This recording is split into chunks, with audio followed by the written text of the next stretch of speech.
So sticking on the theme, what if Rachel reduces the 3,000 IHT relief? Yeah, what does that mean for people? Well, I mean, that's one that can be used annually, and therefore it's albeit at a relatively small level, gives that option to slowly chip away at your estate if you've got that. And obviously, if that gets removed, it really restricts as to what you can do with even small amounts of money or assets that you're trying to gift to family members or whoever it may be. We see quite a lot of our clients, they might like to pay for their family to go on holiday every year or something. So actually that £3,000 allowance is usually like a big part of that. Because it's not a per person allowance, is it? Just exactly. To be clear for people. Yeah, not a per person. It's a per your allowance, if you like, your £3,000 allowance.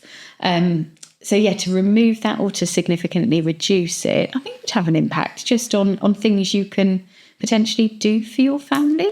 Maybe the smaller things. Is it myth that if people haven't used their allowance, they can go 3 years back? They can. Yeah. Brilliant. Again, I'm glad I haven't made tax. Thank you. No, you can do that.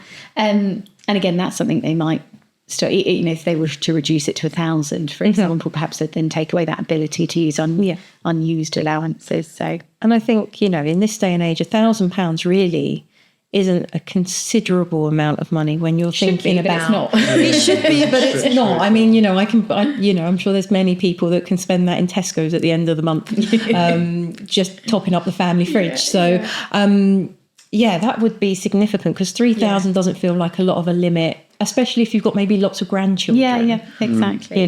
Divvying up a small pie to several recipients, and if you're making that even smaller, there's less to go around.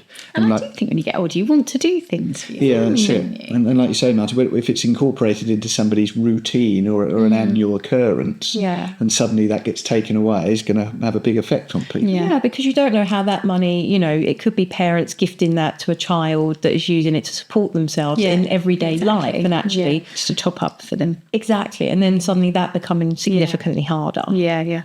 I mean, I would think that one's unlikely to come in on the day of the budget just because it's always been something that's run for a tax year, so it's more likely to come in from the start of next tax year, if it does at all, although you never know. On the face of it, would it create that much in tax revenue for the Exchequer? Because it feels like it's really almost dabbling around at the fringes of tax. I know what you mean. It's a little one, isn't it? It's a little one. You think, well, what it almost really feels like finding a penny on the street and picking it up. It does a bit. But I think that is a little bit sort of what they sort of sometimes do, isn't it? It's easy. I think things like that are easy to get rid of, reduce without too much. What's the word? Fuss. Backlash. Yeah. So they can almost just go under radar a little bit. So, I suppose they're just easy things to get rid of. Yeah, if it gets dropped in there with something else that maybe be considered more of a major policy change, then, like you say, it can get swept under the carpet and have some form of impact on everybody without it making headlines. Yeah. And while I've got you both here, and this has just popped into my head because I don't know, again, if this is a fact or a piece of fiction that I've just made up about tax law. But if you are, let's just say you're an elderly relative and you have an income from a property portfolio, for example, can you gift the income away and it actually is outside this 3,000 limit? Yes, this is the excess. Gifts. So basically, as Declan said, that's gifts out of excess income. Right.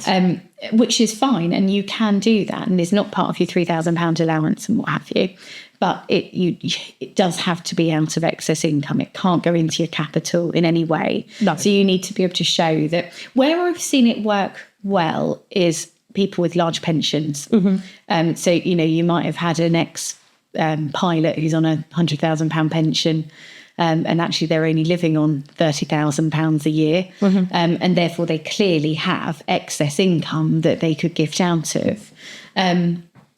You've got to be a little bit careful to make sure that actually, you didn't take your last holiday out of your savings. Right. Because everything has to You have to be able to show that everything has come out of your income and it truly is excess income. Right. So you've got to have quite a good income, I would suppose. And like I say, the time I see it is with these very good, probably sort of final salary pensions, which the older generation may have. Yeah. But yeah, good question. Perfect. So